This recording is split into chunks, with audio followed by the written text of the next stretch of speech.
Voilà. Donc c'est Meurtre à Arouet, Meurtre à Honeck, excusez-moi le lapsus. Le précédent était Meurtre à Arouet, qui utilisait les mêmes personnages principaux, qui sont un détective privé, qui est un détective de star, et un gendarme, qui était adjudant-chef dans le premier bouquin et qui est devenu major. Il a pris la promotion en allant depuis Arouet jusque dans les Vosges. Et donc c'est un roman à l'anglaise, c'est-à-dire qu'on a un cadavre au début, une enquête, une double enquête donc en l'occurrence, et puis la solution qui se trouve à la fin. Mais ce qui m'intéresse surtout, c'est de faire défiler les personnages. Alors dans celui-là, j'ai un gourou agriculteur, j'ai une bibliophile gourmande, j'ai la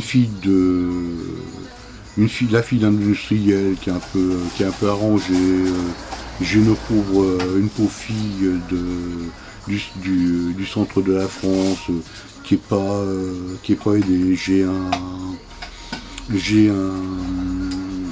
un cirque, j'ai un nain qui aime bien rigoler. Enfin, si vous voulez, c'est une galerie de personnages. Ça débute en 1347, donc le premier chapitre se déroule en 1347, où on assiste à l'exécution par brûlage d'une présumée sorcière. Mais il y a un violent orage et cette sorcière disparaît, on ne sait pas ce qu'est devenu ni le bûcher ni les cadavres. Et du coup, cette sorcière, on va la revoir apparaître par autre personnage interposé au centre du bouquin. Et elle va devenir un des personnages clés du bouquin. Mais autrement, c'est surtout un sujet d'ironie, un sujet de critique de la société. C'est aussi un bouquin qui est à la fois un bouquin